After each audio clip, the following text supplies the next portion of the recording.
Hai teman-teman, perkenalkan saya Rudi ya. Saya akan memberitahukan kepada teman-teman sedikit ya tentang customer service. Ya, ada banyak CEO yang salah paham dengan sebagai pekerjaan customer service. Berdasarkan catatan saya sebagai praktisi customer service dan akademisi dan juga sebagai trainer yang sudah 30 tahun, ada 6 kesalahpahaman para CEO terkait pekerjaan customer service. Kesalahpahaman yang pertama, customer service hanya tugas menerima komplain dari pelanggan. Faktanya, customer service adalah memang frontline, tetapi ya, customer service ini memberikan pengalaman yang positif pada pelanggan. Berarti di sini kita lihat customer service tidak hanya menangani masalah pelanggan, tetapi dia juga bisa sebagai sumber insight bisnis melalui apa? Melalui voice of customer. Fakta yang kedua yang saya mau beritahukan pada teman-teman, menjadi bagian penting dalam customer retention dan brand loyalty. Kesalahpahaman yang kedua yang saya mau beritahukan pada teman-teman, bahwa customer service ini sering dianggap tidak menghasilkan revenue ya, dan sering dianggap sebagai beban atau yang disebut dengan fixed cost dan juga variable cost. Kenapa? Karena tiap bulan harus membayar gaji, harus mengikuti training, dan membeli tools yang mensupport pekerjaan customer service.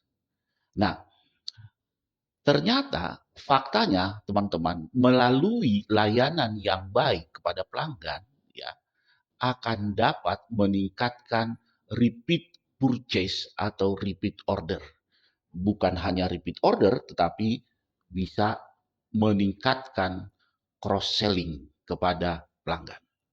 Fakta yang kedua yang saya mau beritahukan pada teman-teman di sini adalah keberadaan customer service ini bisa mengurangi yang disebut dengan churn rate. Churn rate karena kita ketahui bersama bahwa biaya untuk akuisisi pelanggan, ya, pelanggan baru maksud saya, jauh lebih mahal dibandingkan mempertahankan pelanggan yang lama. Fakta yang ketiga yang mau saya sampaikan kepada teman-teman di sini, banyak customer service uh, kelas dunia maksud saya, yang sukses menjadikan customer service sebagai profit center. Contohnya seperti Amazon, Japos, dan juga kita lihat seperti Ritz-Carlton. Nah, kesalahan yang ketiga, kesalahpahaman yang ketiga terkait pekerjaan customer service adalah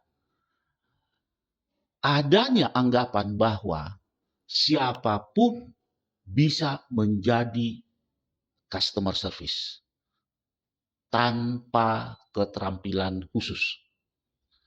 Dengan demikian, ada asumsi bahwa customer service itu hanya membutuhkan keramahan dan kesopanan.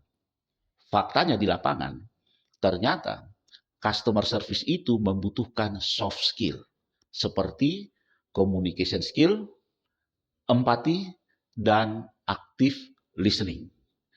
Tidak hanya membutuhkan soft skill, customer service itu juga membutuhkan yang kita sebut seperti hard skill.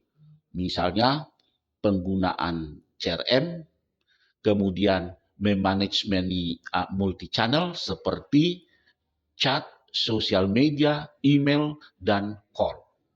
Dan fakta yang ketiga yang mau saya sampaikan pada teman-teman juga, bahwa sebagai customer service itu membutuhkan skill untuk problem solving, ditambah dengan emotional intelligence yang baik. Nah, kesalahpahaman yang keempat terkait dengan pekerjaan customer service. Teknologi bisa menggantikan customer service sepenuhnya. Banyak CEO yang berpikir bahwa chatbot, artificial intelligence, bisa menggantikan posisi customer service. Faktanya di lapangan, teman-teman, artificial intelligence hanya efektif untuk menjawab pertanyaan-pertanyaan yang sederhana saja. Tetapi hubungan emosional dan situasi yang kompleks tetap membutuhkan keberadaan manusia.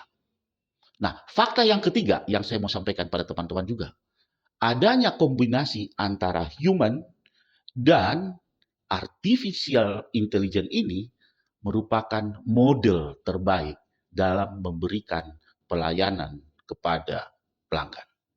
Kesalahpahaman yang kelima terkait pekerjaan customer service adalah customer service hanya bagian operasional saja, tidak mencakup strategis. Nah, banyak para CEO menempatkan CS ini atau customer service ini sebagai pelaksana saja. Nah, faktanya di lapangan, saya mau beritahukan pada teman-teman, customer service adalah wajah brand dari perusahaan kita.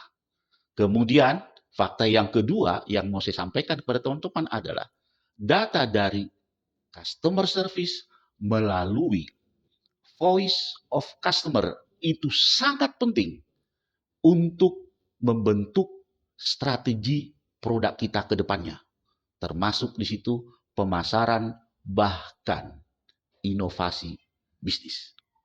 Fakta yang ketiga yang mau saya sampaikan pada teman-teman bahwa perusahaan yang berorientasi kepada customer service dan menjadikan customer service menjadi mitra dalam keputusan suatu bisnis. Nah, kesalahpahaman yang keenam ya, yang ingin saya sampaikan pada teman-teman terkait pekerjaan customer service adalah masih banyaknya CEO yang menyamakan customer service dengan hanya menjawab telepon saja. Faktanya di lapangan, customer service sekarang ini sudah ke arah yang disebut dengan omni channel, seperti telepon, chat, email, sosial media, WhatsApp, dan komunitas online lainnya. Nah, fakta yang berikut, yang kedua yang ingin saya sampaikan kepada teman-teman, bahwa mencakup customer service success atau pendampingan pasca pembelian dan customer experience, yaitu keseluruhan proses perjalanan pelanggan. Nah, ringkasnya begini, teman-teman. Ringkasnya begini. CEO yang keliru memandang CS atau customer service sebagai cost atau fungsi pelengkap akan kehilangan peluang besar. Di lain pihak, tentunya CEO yang memandang customer service sebagai mitra bisnis bisa menjadikan layanan sebagai pembeda dengan kompetitornya. Atau saya sering mengatakan sebagai identitas. Kebayangkan teman-teman, kalau bisnis kalian tidak memiliki identitas? Oh iya, satu lagi. Saya ingin sampaikan kepada teman-teman semua bahwa saya telah melihat banyak perusahaan yang meningkatkan layanan customer service mereka berbanding lurus dengan profit atau keuntungan perusahaan. Saya bisa tunjukkan kepada teman-teman caranya, tekniknya yang digunakan, bagaimana perusahaan meningkatkan pelayanan customer service yang bisa meningkatkan profit hingga 4 kali lipat.